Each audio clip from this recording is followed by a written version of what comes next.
বন্ধুরে আমার, হাদিস শরীফের মধ্যে এসেছে, আমার নবীজি বললেন, তোমাদের পূর্বের একজন লোক হত্যা করতে করতে করতে করতে খুন করতে করতে করতে করতে 99 জন লোককে খুন করলো। নাউজুবিল্লাহ বলেন না। কতজন? 99 জনকে হত্যা করার পরে এবার ওনার মনের মধ্যে একটা চিন্তা আসলো, আহারে অন্যায়, আমাকে তো যেতে হবে। তার মনের মধ্যে বন্ধু অনুভূতিটা অন্যরকম হয়ে ফিরে আসলো। এবার তৎকালীন সময়ে তিনি একজন বুজুর্গ লোকের কাছে গেলেন। যাওয়ার পরে ওনাকে প্রশ্ন করলেন, আমি তো এক এক করে 99টা হত্যা করেছি। এই হাদিস বন্ধু বুখারী শরীফের মধ্যে 86 তার অন্যতম গ্রন্থ। যখন ওই ব্যক্তির কাছে গেল, বুজুর্গ লোকের কাছে গেল, হুজুর আমি এক এক করে 99টা খুন করেছি গো, আমাকে আল্লাহ তওবা করলে ক্ষমা করবে কিনা? এবার ওই বুজুর্গ লোক একটা ডাক দিয়ে বলল, রে তোমাকে আল্লাহ রাব্বুল আলামিন ক্ষমা করবে না। বন্ধু হাদিস শরীফ প্রমাণ করেছে, ওই বুজুর্গ লোক যখন বলল না না তোমাকে আল্লাহ ক্ষমা করবে না, সঙ্গে সঙ্গে ওই ব্যক্তিটাকে, ওই 99টা খুন যিনি করলেন ওই ব্যক্তি তাকে হত্যা করে ফেলেছে। আওয়াজ তোলে বলেন আল্লাহু আকবার। 100টা খুন করলো বন্ধু, 100টা হত্যা করলো। 100টা খুন করার পরে এবার তিনি কি করলেন? আরো বেশি বিন্দু পাগল পাড়া হয়ে গেলেন। তওবা করব, আমাকে ক্ষমা পেতে হবে, আমাকে ক্ষমা চাইতে হবে, আমি ক্ষমাটা কেমন করে পাবো? এবার বন্ধু আরো বুজুর্গ লোকের কাছে সন্ধান মিলল। বুজুর্গ লোকের কাছে গিয়ে বললেন, বিস্তারিত ঘটনা তিনি খুলে খুলে বললেন, আমি এক এক করে একটা একটা করে 100টা খুন করেছি, আপনি বলে দেন গো আমার এই খুনের ক্ষমা আছে কিনা? এবার আল্লাহর প্রিয় লোক, বুজুর্গ লোক একটা ডাক দিয়ে বলল, অবশ্যই তোমার জন্য ক্ষমার দরজা খোলা আছে, তবে তোমাকে নতুন পথে হাঁটতে হবে। আপনি বলে দেন আমি কোন পথে হাঁটবো, আমি ক্ষমা চাই, আমাকে ক্ষমা পেতে হবে, আপনি বলে দেন আমি কোন পথে হাঁটবো। এবারে বন্ধু কি করলেন?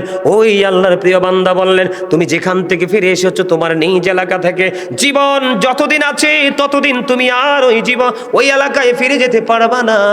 আমি তোমাকে একটা রাস্তা দেখিয়ে দিলাম, ওই রাস্তায় তুমি হাঁটতে থাকো, ওই জায়গায় চলে যাও, তুমি তোমার আপন গন্তব্যে আর কোনোদিন ফিরে যেও না। তুমি তোমার ওই আমি রাস্তাটা দেখিয়ে দিলাম, ওই রাস্তায় তুমি হাঁটতে থাকো। ওই রাস্তাটাকে, যেই জায়গার ঠিকানা আমি তোমাকে দিয়ে দিলাম, ওখানকার মানুষ শুধু আল্লাহর জিকিরে ব্যস্ত, আল্লাহ রাসূলের প্রেমে পাগল পারা, তুমি তাদের সাথে মিলিত হয়ে যাও, তাদের সাথে মিলিত হয়ে তুমি গোলামি করতে থাকো, আল্লাহ রাব্বুল আলামিন তোমাকে ক্ষমা করে দিবে।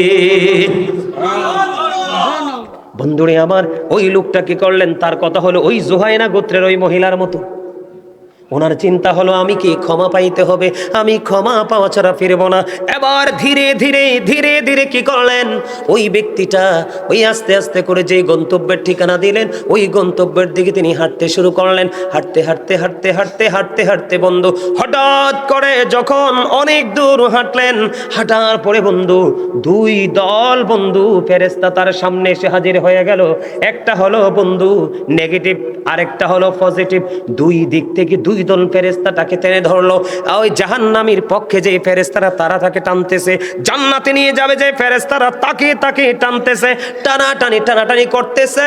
আমার আল্লাহ সেখান থেকে তাদের দৃশ্য দেখে সুবহানাল্লাহ বলেন না, আর জোরে বলেন না সুবহানাল্লাহ। বন্ধু এবার তিনি কি করলেন? যখন টানা হেসরা চলতেছে, এই জান্নাতি ফেরেশতা বলতেছে সে পাপী, এর মতো পাপী কেউ হতে পারে না, আমরা তাকে আমাদের দেখে নিয়ে যাব। জাহান্নামী জান্নাতীরা বলতেছে সে পাপ করেছে তো কি হয়েছে, আজকে সে হেদায়েতের জন্য, ক্ষমা পাওয়ার জন্য আল্লাহর ভয় তার হৃদয়ের মধ্যে জাগ্রত হয়েছে, ওই জায়গাটাতে সে ফিরে আসার জন্য রওনা হয়েছে, তাকে আমরা জান্নাতে নিয়ে যাব। এইভাবে ফেরেশতাদের মধ্যে কথোপকথন, কথা কাটাকাটি বন্ধু চলতেছে। চলতে চলতে চলতে চলতে এবার কি করলো? আল্লাহ রাব্বুল আলামিন তাদের এই দৃশ্য থেকে বিচারক হিসেবে, ফয়সালা দানকারী হিসেবে আরেকজন ফেরেশতা পাঠিয়ে দিলেন। দিলেন। ওই ফেরেশতা তাদের কাছে আসলো, আসার পরে বলল, তোমরা টানা হেঁচড়া করতেছো, আমি এসেছি তোমাদের কাছে একটা ফয়সালা নিয়ে, তোমরা আমার ফয়সালা মেনে নিবে কিনা? ওই ফেরেশতারা বললেন, হ্যাঁ আমরা তোমার এই ফয়সালা মেনে নিব।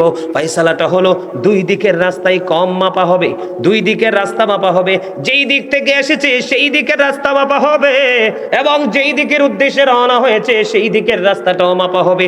যেই দিকের জায়গা কম হবে সেই দিকের ফেরেশতা তার জান নিয়ে যাওয়া। জুরে জুরে বলেন না সুবহানাল্লাহ।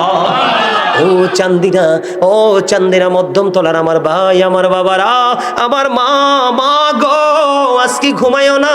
তোমাদের দ্বারা বেশি পাপ হয়, তোমাদের দ্বারা বেশি অন্যায় হয়, কারণ তোমরা ঘরে বসলেও পাপ করতে পারো, টেলিফোনে সকল করি। আবার আমাদের গ্রাম বাংলাদেশের একটা বন্ধু লোকাল প্লেস, যেটাকে বলি একবারে লোকাল জায়গা, নিম্ন শ্রেণীর জায়গা, এটা হলো চা দোকান। আপনারা আবার আদারওয়াইজ নিয়েন না। কেন বললাম বন্ধু, আমি এখন মনে হয় এটা একটা মিনি সংসদ।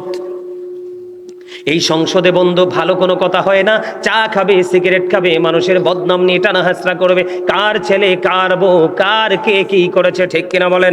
এই জন্য আমি বলবো, ওই সমস্ত মানুষ তোমরা বেশি করে শোনো, আজকে থেকে আর এই কাজগুলো করো না। দেখো কি প্রেম, আল্লাহর প্রতি ভালোবাসা মানুষকে কত দূর নিয়ে যেতে পারে। এবার বন্ধু দুই দিকের জায়গা মাপা হলো, দুই দিকের যে দিক থেকে আসলো ওটাও মাপা হলো, যেই দেশের উদ্দেশ্যে রওনা হলো ওইটাও মাপা হলো। মাপার পরে চাইয়া দেখে যেই দিকে গেছে ওই দিকের জায়গাটা কম, তার মানে পাপের জগৎ থেকে অনেক দূর হেঁটে এসে গেছে, একেবারে নেকের জগতের কাছাকাছি চলে এসেছে। হাদিস শরীফের মধ্যে এসেছে বন্ধু, মাত্র আধা হাত, কয় হাত? মাত্র আধা হাত বেশি সে অতিক্রম করে ফেলেছে। ওই আধা হাত অতিক্রম করার কারণে ওই ফেরেশতার আল্লাহর পক্ষ থেকে পাঠানো ফেরেশতার পক্ষ থেকে ফয়সালা হলো, সে যেহেতু জান্নাতের দিকে, ভালো ওই নেকের জগতের দিকে আধা হাত বেশি ঢুকে গেছে, তাহলে সেই অনুযায়ী তার ঠিকানা হবে জান্নাত। ও জান্নাতের ফেরেশতারা, জান্নাতের পক্ষে যারা আছো, তোমরা আল্লাহর প্রিয় বান্দাকে জান্নাতি বলে কবুল করে নাও, তখন তারপরে জান্নাতীরা তাকে নিয়ে গেল। তাহলে আপনার আমার আর ভয়ের দরকার আসেনি? আপনার আমার ভয় টেনশনের দরকার আর নাই। এই কারণে দরকার নাই, একটা ভয় আমার মধ্যে থাকতে হবে, যেটা হলো টেনশনটা, যে আল্লাহ ক্ষমা করছে কিনা, আল্লাহ ক্ষমা পেয়েছি কিনা, আর জীবনে কোনোদিন করব না। যদি করে ফেলি তাহলে উপায় নাই। শক্তভাবে আমি বলেছিলাম, মনে রাখবেন, জীবনে যে অপরাধ করেছেন সেটার জন্য লজ্জিত হতে হবে, আর কোনোদিন এই পাপ করব না, এই প্রতিশ্রুতি আল্লাহকে দিতে হবে। বান্দার হক নষ্ট করলে সেটা ফেরত দিতে হবে, আল্লাহর হক নষ্ট করলে এটাকে পুনরায় আবার বন্ধু আদায় করতে হবে। হারাম খাবার দ্বারা যদি বডির গোস্ত তুমি বাড়িয়ে থাকো, ওটাকে আবার বন্ধু কমাইতে হবে, তাহলেই তুমি হবে সাকসেস। আলহামদুলিল্লাহ, আরো জোরে ভালো লাগছে না? এই বছরে তো আর এই ওয়াজটা করি নাই, দেখছো নি তাদের নিয়ত সহি, এটি সব আশিক রাসূল, পাগল, এদের হৃদয়ের খোলাসা আছে। আমার একটা ধর্ম কি জানেন, আমি বুঝতে পারি মাহফিল কমিটি কোনটা সঠিক কোনটা ব্যাঠিক। আমি স্টেজে বসলে যেটা করতে চাই না সেটাও চলে আসে, আর মাহফিল কমিটি ডিস্টার্ব হইলে জান দিয়ে চেষ্টা করলেও ওয়াজ আসে না। এটা হচ্ছে সত্যিকারের একটা প্রেমের প্রকাশ। আমি ভাবছি কি একটু আলোচনা করবো, 1-1.5 ঘন্টা আলোচনা করবো, প্রায় এই তো হয়ে গেছে, প্রায় 2.5 ঘন্টা হইতাছে। আলহামদুলিল্লাহ বলেন। আমি রাজি আছি, আজকে আমি রাজি আছি। কারণ রাজি এই কারণে, আপনারা মৃত একটা সমাজকে আবার নতুন প্রাণ দিতে যাচ্ছেন। আপনারা জানেন যেই সমাজে ইসলামের আইনের হুকুমের কায়েম করতে পারেন, এটা মৃত সমাজ, যেটা জানেননি আপনারা? কথা বলেন না, মুসলমানের প্রাণ কি ইমান না? মুসলমানের প্রাণ কি আমল না? আপনি ইমানের জায়গা যদি টেকসই করতে না পারবেন, আমল করবেন কোত্থেকে? ওই যে একটু আগে বললাম, লবণ ছাড়া যেমন খাবার মজা হয় না, প্রেম ছাড়াও আমল মজা, ঠিক কিনা বল? ঠিক। তা আমাদের তওবা করার দরকার আছে নি? বেশি বেশি না কম কম? আপনাদের মাপ পাওয়ার জন্য তওবার পাশাপাশি আর একটা কাজ করবেন, বলবো। যদিও এখন বৃষ্টি হচ্ছে, একটু প্রতিকূলতা আমাদের মধ্যে এসেছে, এটা আমি মনে করি আল্লাহর রহমত। যে মনে করে দাদা আমার ক্ষতি হয়ে গেছে, তোমাকে মনে করতে হবে তুমি পাপী। আর যদি তুমি পাপী না হও, তুমি মনে করো আল্লাহ গো আমি অনেক নেক করেছি, তোমার মধ্যে ছোটখাটো কিছু ত্রুটি আছে, এই ক্ষতির দ্বারা তোমার ওই ত্রুটির অপরাধ মাপ। বুখারী শরীফের হাদিস। এই জন্য কিছু পচে গেলে, মাঠে ধান কম হইলে, ছেলে বিদেশ থেকে টাকা কম পাঠাইলে, মাঝে মাঝে অসুস্থ হয়ে গেলে মন খারাপ কইরেন না। আল্লাহর হাবিব বলেছেন, তুমি ভালো দিকটা গ্রহণ করলা, দুঃখের দিনে যদি তুমি তোমার এটাকে তকদির মনে করতে না পারো, তাহলে তুমি ইমানদার নাও। আল্লাহর হাবিব বলেছেন, উহুদ পাহাড় পরিমাণ স্বর্ণ যদি তুমি যাকাত দাও, তোমার যাকাত আল্লাহ কবুল করবে না। উহুদ পাহাড় পরিমাণ স্বর্ণ যদি তুমি আল্লাহর পথে কোরবানি করে দাও, আল্লাহ কবুল করবে না, কারণ তুমি তোমার তকদিরকে বিশ্বাস করো নাই। দেখছেন নি, ইমানটা চলে যাওয়ার জন্য একেবারে সিম্পল একটা বিষয় যথেষ্ট, আবার আল্লাহর প্রিয় হওয়ার জন্য ছোট্ট একটা কাজই যথেষ্ট। কারণ আল্লাহ রাসূল বলেছেন, মানুষ হাসতে হাসতে এমন অপরাধ করে মাসরিক থেকে মাগরিব পর্যন্ত জাহান্নামের দিকে এগিয়ে যায়, আবার হাসতে হাসতে এমন নেক করে ফেলে জান্নাতের আবার খুব কাছাকাছি। জোরে জোরে বলেন না সুবহানাল্লাহ। আরে জোরে, আর একটু মহব্বতে একটা গজল গাইবো, ছোট্ট করে একটু অংশ গাইবেন, গাইবেন। গোলাপ নীলাম, গাঁদা নীলাম, নীলামে রজনী গন্ধা, মনির শোকে মালা গাঁথিব সকাল থেকে সন্ধ্যা। একবার দেখা দাও যদি ও গো কামলিওয়ালা, একবার দেখা দাও যদি স্বপ্নে রাত্রি বেলা, হাসি মুখে পড়াবো তোমায় হাজার ফুলের মালা। বলো ইয়া রাসূলুল্লাহ, ইয়া হাবিবাল্লাহ, বলো ইয়া রাসূলুল্লাহ, ইয়া হাবিবাল্লাহ। গোলাপ নীলাম, গাঁদা নীলাম, নীলামে রজনী গন্ধা, মনির শোকে মালা গাঁথিব সকাল থেকে সন্ধ্যা। মারহাবা বলেন না, আরে জোরে। এবার আমি আমার লেখা আরেকটা গজল গাই। আমি আমার লেখা কি কি এই কম ওয়ানে ওয়েটিং ফর ইউ।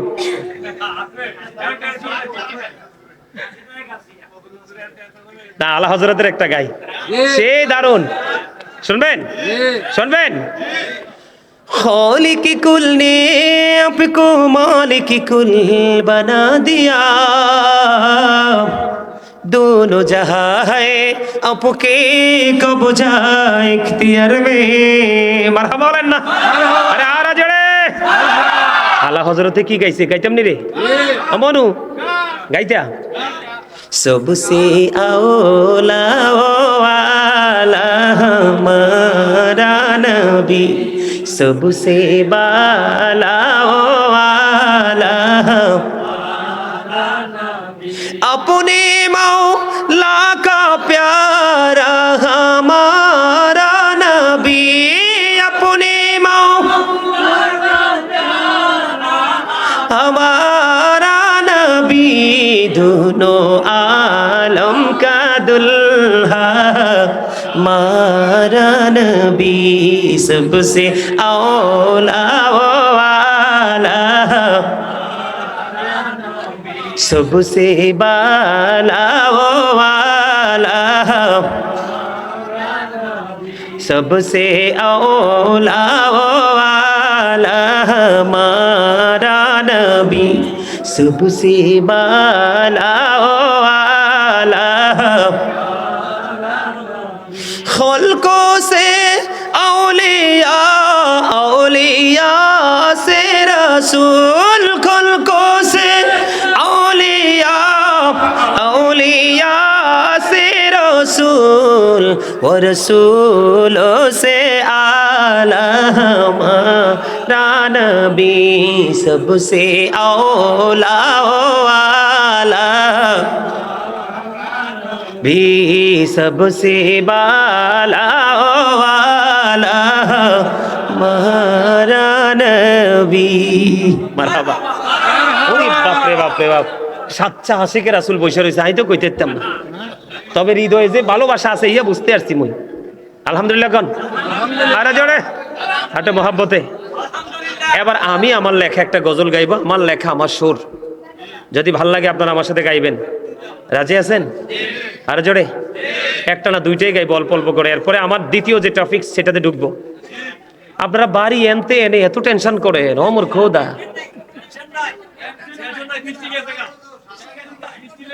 চলবে চলবে, আরে জোরে, আরে জোরে, আরে জোরে, মাশাআল্লাহ। হ্যাঁ সকালে ফজর ঠিক করে উঠবো নি। আচ্ছা, মাহফিলটা না হইলে হইব নি। এখন এই যে দাদা ভাই আরেকটা কথা মনে করে দিছে, এখন একটা ফাইজলামি শুরু হয়েছে মাহফিলে, কি জানেননি? মনে হয় যে হের মতো সুফি দুনিয়াতে আর কেউ নাই। আচ্ছা, মাহফিল হইলে সকালে ফজর নামাজ পড়তো না, বছরে তো 365 দিন আপনার মাঠে একটা মাহফিল, 364 দিন, বাকি 364 দিন নামাজ পড়েনি ফজরে। এই তো দেখছেন নি, পুরান চালে বাপরে বাপ, আপনি যতই আধুনিক ধান রোপণ করেন না কেন, পুরানটা 11-র ভাত যেই মজা, এখনকার এই চিকন 28-এর হাত তত মজা। আর যদিও মজা লাগে, এনার্জি কিন্তু 11-র মতো 28-এ নাই। কথা কন না কেন? আরে বেটা, 20 বছর পরে ওই সেদিনকে দেখছিলাম ডক্টর নজরুল ইসলাম এক ওয়াজ করতে আছে, কয় আর ফলা 17টা না 18টা আই অনষ্ট। আর তুই উগ্গা উড়াইছ ধুড়াই, তুই বেহাস। মুরব্বী আর কি মজা কইরা কইছে, বিয়েটা হাসির না বোঝার জিনিস। ওনারা এখনো কত স্ট্রং, আমরা এখনো কত দুর্বল। নাই আমাদের ইমান, নাই আমাদের আমল, নাই কোনো সুস্বাদু টেকসই খাবার। কথা বলেন না কেন? কেন বললাম অত্যন্ত দুঃখের সাথে। আরে ভাই, গ্রামের মানুষ আমরা যখন আমাদের বাড়িতে ছিলাম, আপনার হলুদ থেকে ধরে সব মরিচ সব আমরা খেতে করছি।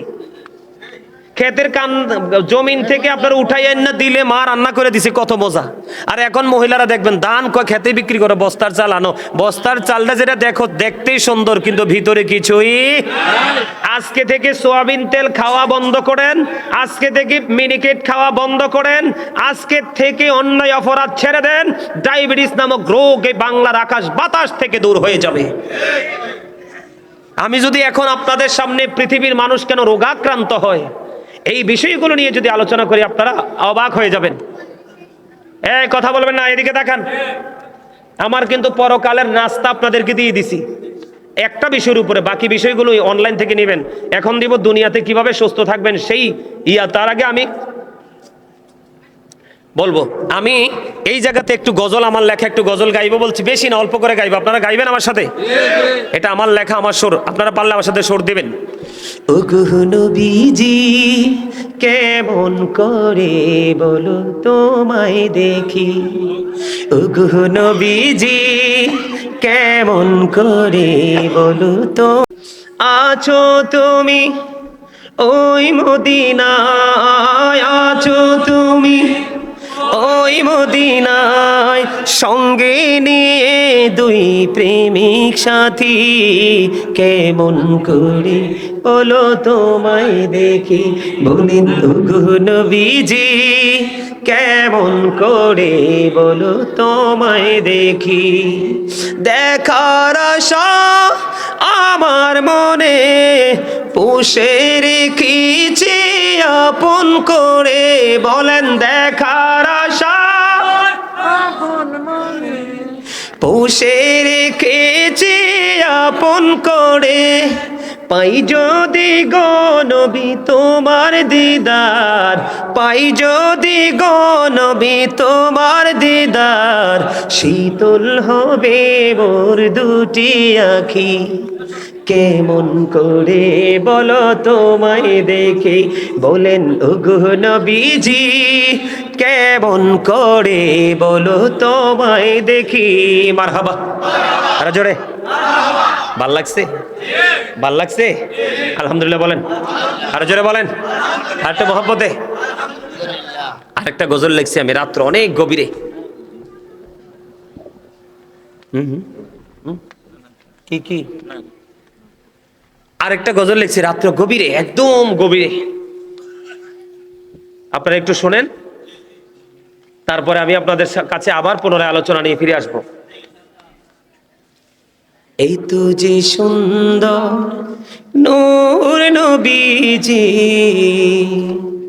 নামটি মধু মাখা, তুমি ছাড়া শূন্য জীবন, আমি যে বড় একা। এই তো যে সুন্দর নূর নবীজি, নামটি মধুমাখা,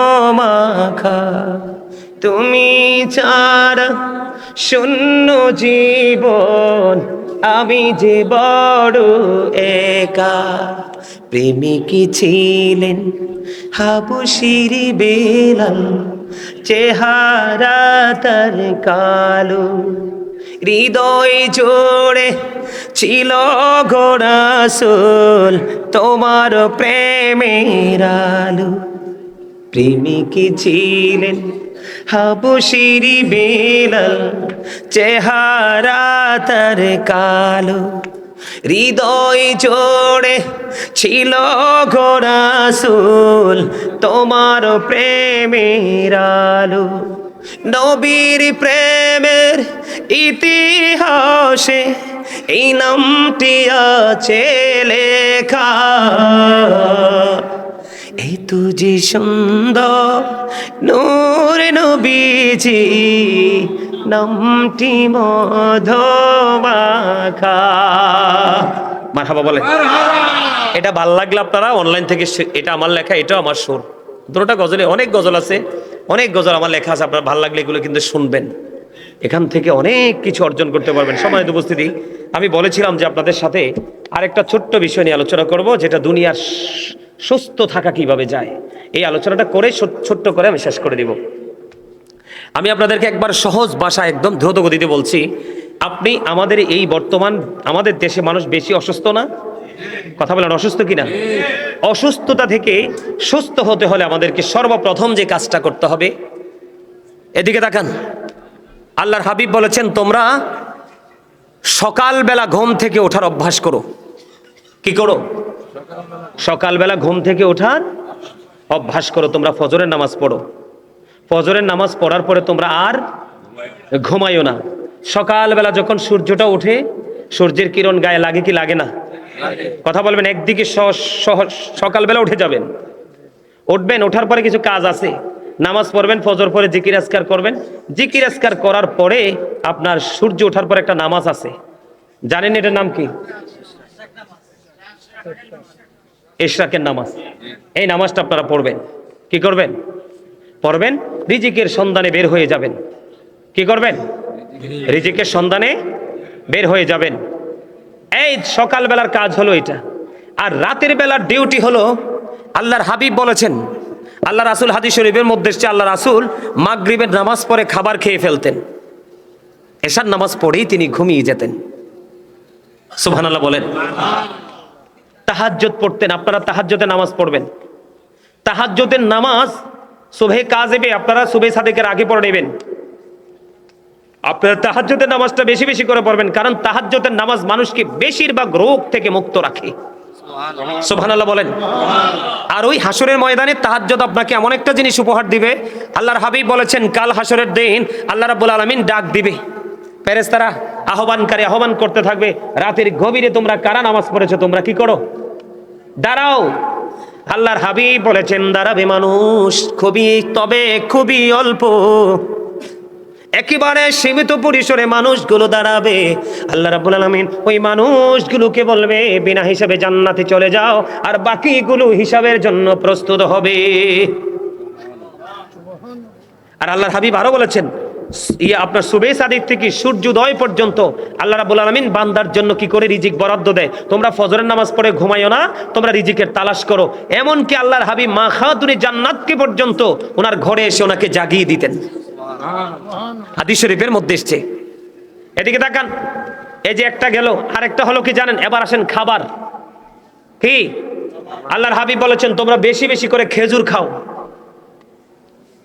জমজমের পানি খাও, জৈতুনের তেল মালিশ করো অথবা খাও। কি করো?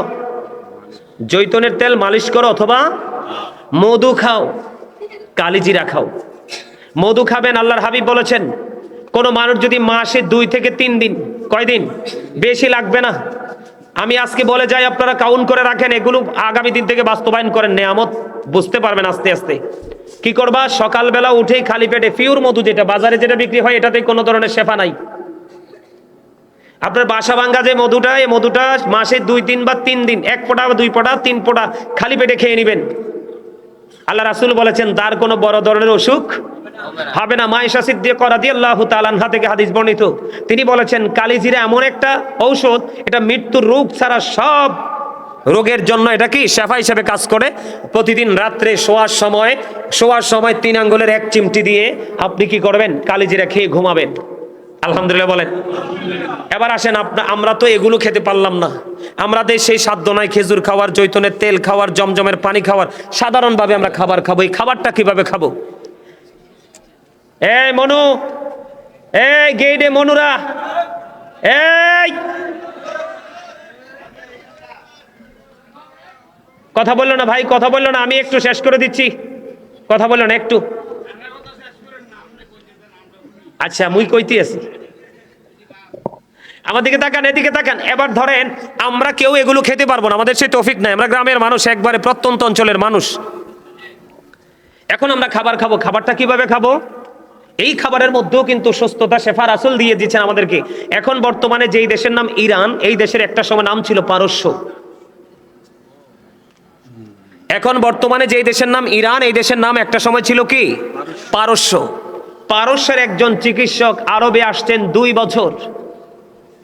2 বছর তিনি বিচরণ করার পরে এই আরবের মধ্যে একটা লোকও তিনি অসুস্থ পান নাই।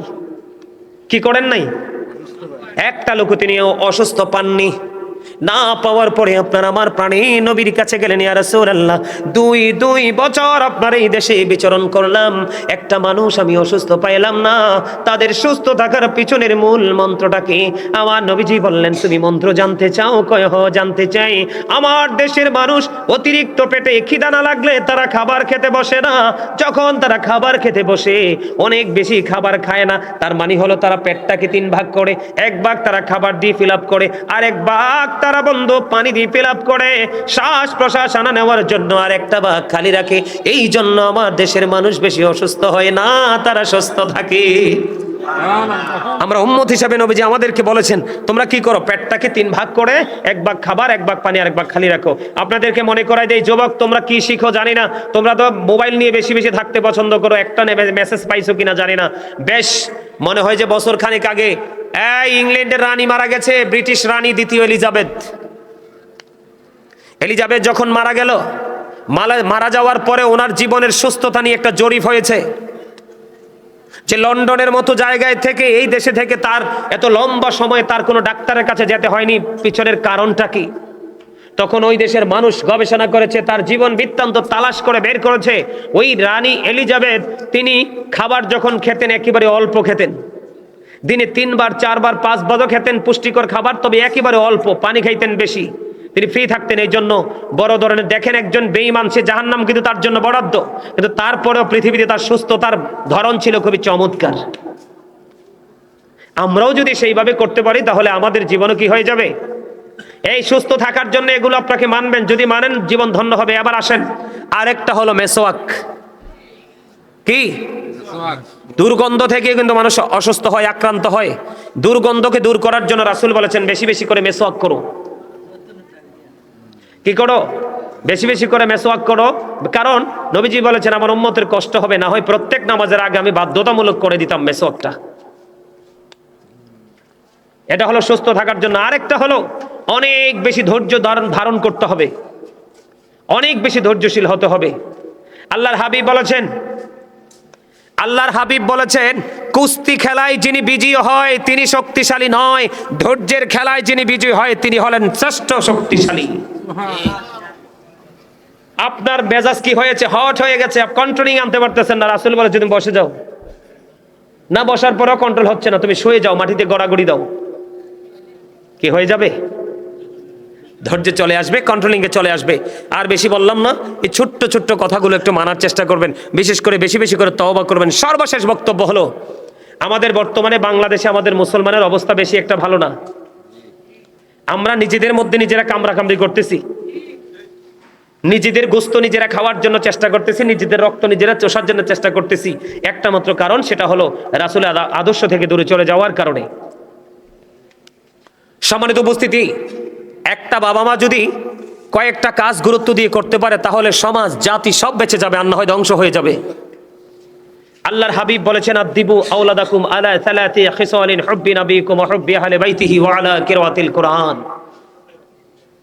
রাসূল বলেছে তোমরা তোমাদের সন্তানদেরকে তিনটি বিষয় শিক্ষা দাও। ফার্স্ট টাইম হলো হুব্বি নবিকুম, teach the love of the prophet, নবীর ভালোবাসা শিখাও। 2 নাম্বার হলো হুব্বি আহলি বাইতিহি, টিচ ফ্যামিলি লাভ, নবীর আহলে বাইতের ভালোবাসা শিখাও। 3 নাম্বার হলো ওয়া আলা কিরাতিল কুরআন, learn to recite the holy Quran. নবী সম্পর্কে আপনাদেরকে আমি ছোট্ট করে বলি, এদিকে তাকান। নবী সম্পর্কে আপনি যদি সত্যিকারের উম্মত হয়ে কবরে যেতে চান, আপনি নবীকে ফলো করতে হবে। ডক্টর আহমদ পেয়ারা বাগদাদি পীর সাহেব কেবলা শাহপুর দরবার শরীফের আপনারা জানেন কিনা জানি না, মুরব্বীরা জানেন না? শাহপুর দরবার অনেক জাজরাইল একজন আল্লাহর ওলি ছিলেন, তিনি বসরা ইউনিভার্সিটির লেকচারার ছিলেন। উনি একটা বক্তব্য দিয়েছেন, of all the great religious personalities of all prophet Muhammad রাসূলুল্লাহ সাল্লাল্লাহু আলাইহি সাল্লাম ওয়াজ দ্য মোস্ট সাকসেসফুল। জোরে কোন সুবহানাল্লাহ। পৃথিবীতে যত বেশি নবী রাসূল এসেছে, সকল নবী রাসূলের মধ্যে ইমামতি থেকে রাজনীতি প্রত্যেকটা সেক্টরে আপনার আমার নবী সফল। আমি আপনাকে বলি, আমেরিকার গবেষক মাইকেল এইচ হার্ট তিনি 100 জন প্রভাবশালীর তালিকা করেছেন, the 100 A ranking of the most influential person in the history. তিনি 100 জন প্রভাবশালীর তালিকা করেছেন। 100 জন প্রভাবশালীর মধ্যে তিনি ইনফ্লুয়েন্সিয়াল দ্বারা আপনার আমার নবীকে সবচেয়ে সেরা চ্যাম্পিয়ন হিসাবে কবুল করেছেন, বক্তব্য দিয়েছেন। মনে রাখবেন, Allah is all in all, follow his law and light for eternal success. আল্লাহ রাব্বুল আলামিন সবকিছুর মালিক, কিন্তু আল্লাহ আপনাকে দুটো নিয়ামত দিয়েছে, ল এন্ড লাইট। একটা হলো রাসূল আর একটা হলো কোরআন। এই দুটোকে তোমরা আঁকড়ে ধরো, ফর ইটারনাল সাকসেস, তোমরা সফল হতে পারবা এবং চিরস্থায়ী সফলতা তোমার জন্য বরাদ্দ। সুবহানাল্লাহ। আর জোরে বলেন। তাহলে রাসূলকে ভালোবাসার দরকার আসেনি? আছে না নাই? আমি আর একটু সিম্পল ভাবে আপনাদেরকে বলি, আপনারা সবাই কালেমা পড়েন না? লা ইলাহা ইল্লাল্লাহু মুহাম্মাদুর রাসূলুল্লাহ সাল্লাল্লাহু আলাইহি ওয়াসাল্লাম। আমার দিকে তাকান, লা ইলাহা ইল্লাল্লাহ এটা একটা part, there is no god but Allah. সে আল্লাহ ব্যতীত কোনো উপাস্য নেই, কোনো ইলাহ নেই, এটা হলো তাওহীদ। সেকেন্ড যে অপশন সেটা হলো মুহাম্মাদুর রাসূলুল্লাহ সাল্লাল্লাহু আলাইহি সাল্লাম ইজ দ্য মেসেঞ্জার অফ আল্লাহ, সেটা হলো আপনার আমার প্রাণের নবী। সুবহানাল্লাহ বলেন না? আল্লাহ যেখানে রাসূলও, ফরজ যেখানে সুন্নাতও, ঠিক না বলেন? তা আল্লাহ তো আল্লাহর হাবিবকে প্রত্যেকটা জায়গায় সুন্দর করে মিলিয়ে রেখে দিয়েছেন, কিন্তু আপনি আমি জুদা করার কে? এই মিয়া ভাই, এই কথা বলে না ভাই, আমার দিকে তাকান, এদিকে তাকাও, কিছু শোনো, শিখো। এই এদিকে তাকান, আল্লাহর নাম লিখতে 4টা হরফ লাগে, আলিফ লাম লাম হা। কি প্রেম দেখেন না, একটার উপরে নিচেও কোনো নক্তা নাই। নবীজির নাম লিখতে 4টা হরফ, মিম হা মিম দাল, এই 4টার মধ্যেও কোনো নক্তা নাই। লা ইলাহা ইল্লাল্লাহর মধ্যে 12টা হরফ, মুহাম্মাদুর রাসূলুল্লাহর মধ্যে 12টা হরফ সাল্লাল্লাহু আলাইহি সাল্লাম। 12 মিলে কত হইল? 24। আরো যারা বলেন 24। আল্লাহ কয় 24-এর সাথে মিল রেখে আমি একদিনে 24 ঘন্টা বরাদ্দ দিলাম। দেখছেন নি প্রেম কোথায়? আল্লাহর নামে 4 হরফ, রাসূলের নামে 4 হরফ, 4 মিলে কত হলো? 8। জান্নাত কয়টা? দেখছেন নি প্রেম? দেখছেন নি? তাইলে নবীর সাথে প্রেম রাখবেন তো, ভালোবাসা রাখবেন তো? যদি নবী সম্পর্কে নিয়ে ব্যাখ্যা করতে যে অনেক সময় লাগবে, সম্মানিত উপস্থিতি, আরো ছোট্ট করে আমি আপনাদেরকে বলি, Allah of the first pillar is the lord of world, রব্বুল আলামিন মুহাম্মাদুর রাসূলুল্লাহ সাল্লাল্লাহু আলাইহি সাল্লাম is the blessing for the world, রাহমাতাল লিল আলামিন। কি দারুণ না দাদা ভাই? রব্বুল আলামিন রাহমাতাল লিল আলামিন। জুদা করন যাইবনি আর যাবেন? তাহলে ফরজ ওয়াজিবের পাশাপাশি বেশি সুন্নত নফল পড়বেন তো, নবীকে ভালোবাসবেন তো। যারা নবীকে ছোট করে, খাটো করে, নবীকে অপমান করে কথা বলে, আমরা তাদের সাথে থাকবো না, একত্বতা পোষণ করব না, কারণ নবী যদি না পাই আমরা ইসলামের অস্তিত্ব খুঁজে পাবো না। এবার আসেন আহলে বাইত। 2 ভাগ করে হুজুরে, সাধারণ মানুষের 2 ভাগ করে নবীদেরই, একটা ভাগ করে মিলাদুন নবী আর একটা ভাগ করে সিরাতুন নবী। কেউ মিলাদুন নবী পালন করে, কেউ সিরাতুন নবী। সিরাতুন নবী তো পালন করে, আমি দাদা বলি, আমি আপনারা বলি, সিরাতুন নবী তো পালনের জিনিস না। সিরাত মানে হলো নবীর আদর্শ, নবীর জীবনী, নবীর পথ চলা। এটা তো আপনার আমার জীবনে কন্টিনিউ আছে। এই আমার দিকে তাকান, এই আমারে দেখছেন, আমি আপনাকে দেখেই সালামটা দিয়ে দিলাম, এটাই তো সিরাত। সকালে ফজর পরে কোরআন নিয়ে বসে গেলাম, এটাই তো সিরাত। নামাজ পড়লাম, এটাই তো সিরাত। সত্য বললাম, এটাই তো সিরাত। কিন্তু মিলাদুন নবী মানে কি? আল্লাহ বলেছেন ফালিয়াফরাহু, আনন্দ উৎসব করো। কি করো? আল্লাহ ওমর খোদা হেইয়া কিয়া কইতেছেন মনু? আচ্ছা মুই এককালে বাইঙ্গে কইয়া দেই।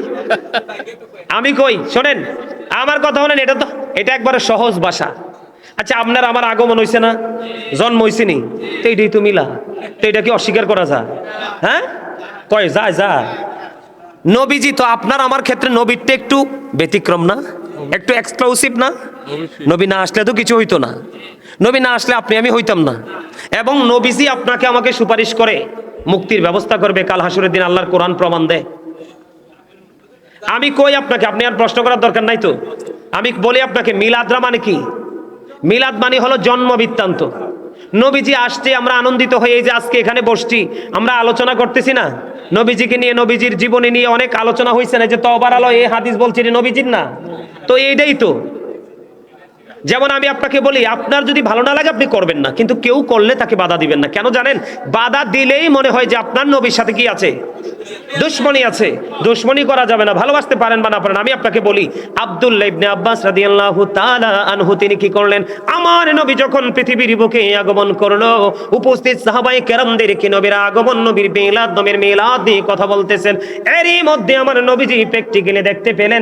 দেখার পরে নবীজি বললেন, কল্লাত লাকুম শাফাতি, হে আব্দুল্লাহ ইবনে আব্বাস, তোমাদের জন্য আমি নবীর সুপারিশ ওয়াজিব হয়ে গেল। আপনি ভালো না লাগলে করবেন না, কিন্তু যে করে তাকে বকা দিবেন না, ঠিক আছে?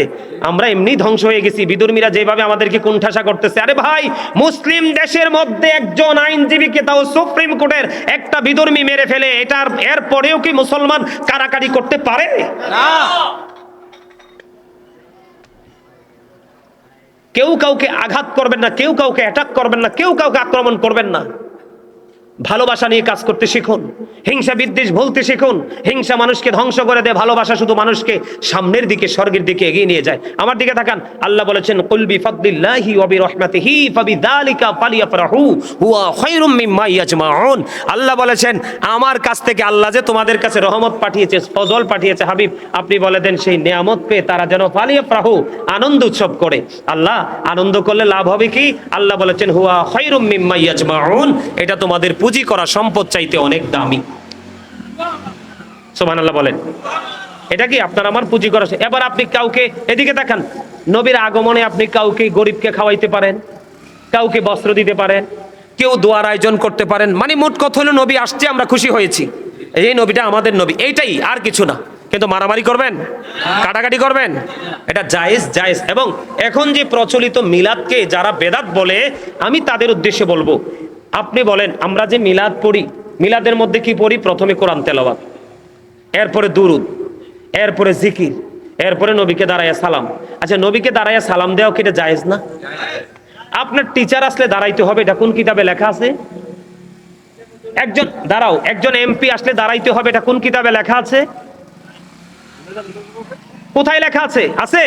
কিন্তু আমরা তাকে সম্মানী মানুষ হিসাবে আমরা তাকে মর্যাদা দিয়ে সম্মান করি। ভাই, তুমি ওই সময় কিছু বলো না, কিন্তু নবীজির ক্ষেত্রে তুমি বলো বেদা। আমার দিকে তাকান, এই সূরা ফাতির 9 নাম্বার আয়াতে খুলে দেখবেন, আল্লাহ বলেছেন, ওয়াতুআযিরুহু ওয়াতুআক্কিরুহু, আল্লাহ বলেছেন, help him and respect him, তোমরা আমার হাবিবকে সাহায্য করো এবং সম্মান করো।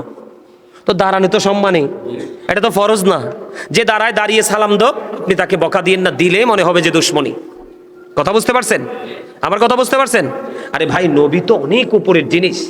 রাসূলের যে আহলে বাইতের কথা বললাম, আমার দিকে তাকান, পাক পাঞ্জাতন, এদিকে তাকান, আহলে বাইতের অন্যতম সদস্য মা ফাতেমা। রাসূল কি বলছে জানেন? ফাতেমা তু সাইয়্যিদাহু নিসাই আহলিল জান্নাহ।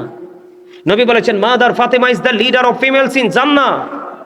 এই চান্দিনা মধ্যম তলার আমার মা বোনদেরকে বলতে চাই, তোমরা টেনশন করো না, আহলে বাইতের অন্যতম একজন সদস্য মা খাতুনে জান্নাত ফাতেমা, তাকে ভালোবাসো, তাকে ভালোবেসে তার আদর্শ তোমার জীবনে নিয়ে এসে বাস্তবায়ন করো। আমার রাসূল বলেছে, জান্নাতে রিসিপশনে মা ফাতেমা তোমাকে রিসিভ করে জান্নাতে নিয়ে যাবে। এবার সেকেন্ড টাইম আজকে দেখছি অনেক যুবক এখানে দাঁড়াই শুনছে, বসে বসে শুনেছো। যুবক, তোমাদেরকে আমি বলি একটা অত্যন্ত চমৎকার মেসেজ আল্লাহর হাবিব বলে দিয়েছেন, আল হাসান ওয়াল হুসাইনু সাইয়্যিদা শাবাবি আহলিল জান্নাহ। আমার রাসূল বলেছেন, এদিকে তাকান, Imam Hasan and Husain are the leader of younger people in Jannah. Young men যারা, তোমাদের জন্য গড নিউজ। আল্লাহর হাবিব বলেছেন, যারা যুবক, যারা আল্লাহর হাবিবের আহলে বাইতকে ভালোবেসেছো, হাসান হুসাইনকে ভালোবেসেছো, তোমাদের জন্য জান্নাতে সরদার লিডার হয়ে যাবে ইমাম হাসান হুসাইন দুই ভাই।